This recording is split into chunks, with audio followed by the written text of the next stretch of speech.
नमस्कार दोस्तों, मैं हूं रवीश कुमार और आज हम बात करने जा रहे हैं उस सियासी मास्टर स्ट्रोक की जिसने बिहार की राजनीति में नई आग लगा दी है। नीतीश कुमार ने पेंशन बढ़ा दी, चुनाव की दस्तक के साथ ही जनता को लुभाने की कोशिश। लेकिन रुकिए, तेजस्वी यादव ने इस पर ऐसा आरोप लगाया है कि पूरा बिहार सियासी बहस में डूब गया है। तो वीडियो को अंत तक जरूर देखें। और हां, अगर आप भी बिहार की राजनीति को करीब से समझना चाहते हैं तो वीडियो को लाइक करें, कमेंट करके अपनी राय दें और चैनल को सब्सक्राइब जरूर कर लें। चुनाव की घड़ी जैसे जैसे नजदीक आ रही है, बिहार की राजनीति और ज्यादा रोचक होती जा रही है। अब नीतीश कुमार ने एक ऐसा दांव चला है जिसे लोग चुनावी ब्रह्मास्त्र कह रहे हैं। बात करते हैं बिहार के बुजुर्गों की, यानी वृद्धजन पेंशन योजना की। नीतीश सरकार ने इस योजना के तहत पेंशन की राशि बढ़ा दी है। पहले बुजुर्गों को 400 से 500 रुपए तक मिलते थे, अब यह रकम बढ़ा दी गई है। कुछ को 1000 रुपए तक और कुछ वर्गों को इससे भी ज्यादा।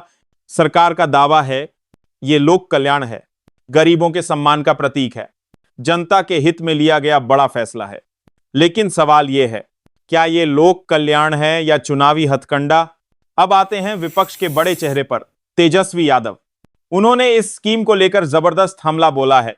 उनका कहना है, इसको ली अपडाट, ये योजना तो हमने सोची थी, स्कीम के कागज हमने तैयार किए थे, अब नीतीश जी ने हमारी स्कीम चुरा ली। तेजस्वी ने प्रेस कॉन्फ्रेंस में यहां तक कह दिया, नीतीश कुमार को अब जनता को मुंह नहीं दिखाना चाहिए, हमारी योजना को अपना बता रहे हैं। चोरी और सीनाजोरी, यही है इस सरकार का असली चेहरा। तेजस्वी का यह हमला इतना तीखा था कि कुछ घंटों में ट्विटर पर स्कीम चोर ट्रेंड करने लगा।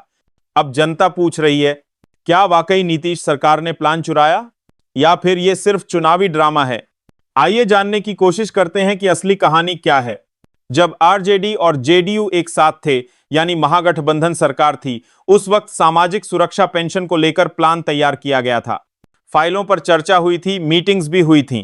तेजस्वी यादव उप मुख्यमंत्री के तौर पर कई योजनाओं में सक्रिय भी थे, लेकिन सरकार गिर गई। नीतीश जी फिर एनडीए के साथ चले गए और अब वही स्कीम थोड़े बदलाव के साथ लागू कर दी गई है।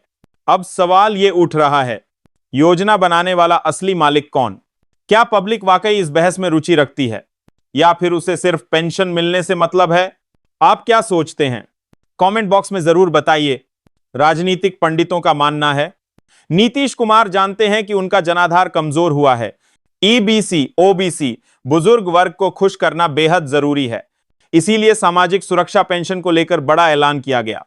लेकिन तेजस्वी यादव भी अब अनुभवी हो चुके हैं, उनका कद बिहार की राजनीति में तेजी से बढ़ रहा है। ऐसे में अगर वे चुप रहते तो लोग मान लेते कि वाकई स्कीम नीतीश जी की थी। इसलिए उन्होंने तुरंत मोर्चा संभाला और योजना की ओनरशिप क्लेम कर ली। अब जनता के बीच यह जंग है, विकास बनाम दावा, वास्तविक कल्याण बनाम प्रचार। हमने बात की कुछ लोगों से, बुजुर्गों का कहना है हमें पैसा मिल रहा है, कौन दे रहा है उससे फर्क नहीं पड़ता।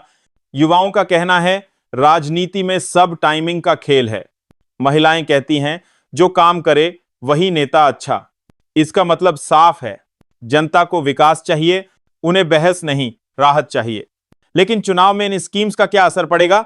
नीतीश कुमार का यह फैसला एक सॉफ्ट टारगेट की तरह है, हिस्सेज दी सेज दी, बिना किसी विपक्षी विरोध के सीधे जनता को फायदा, खर्च भी सीमित और प्रचार भी भारी। तेजस्वी यादव की प्रतिक्रिया भी बेहद स्मार्ट थी। इससे उन्होंने खुद को विजनरी लीडर के तौर पर पेश किया और अपने वोट बैंक को यह संदेश दिया कि असल योजना हमारी थी।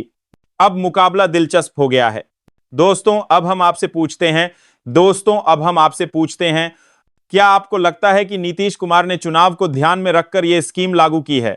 क्या तेजस्वी यादव का आरोप सही है और क्या इससे वोटिंग पैटर्न में बदलाव आएगा? नीचे कमेंट करके जरूर बताइए। आपके एक एक शब्द से हमारी आने वाली वीडियो की दिशा तय होती है। तो दोस्तों, बिहार की राजनीति का यह मुकाबला अब और भी दिलचस्प हो गया है। एक तरफ है नीतीश कुमार जो हर बार कुछ नया लेकर आते हैं, दूसरी तरफ तेजस्वी यादव जो हर दांव का जवाब देने को तैयार हैं। 2025 का चुनाव सिर्फ वोटों का नहीं, दिमाग और प्लानिंग का भी होगा। अगर आपको यह वीडियो अच्छी लगी हो तो अभी लाइक का बटन दबाएं, अपने दोस्तों के साथ शेयर करें ताकि वो भी जान सके राजनीति की सच्चाई। और अगर आप इस तरह की गहराई से विश्लेषण करने वाली वीडियो देखना चाहते हैं तो चैनल को सब्सक्राइब करें और बेल आइकन भी दबाएं। आप देख रहे थे RK न्यूज ऑफिशियल। मिलते हैं अगले वीडियो में, तब तक के लिए जय हिंद जय बिहार।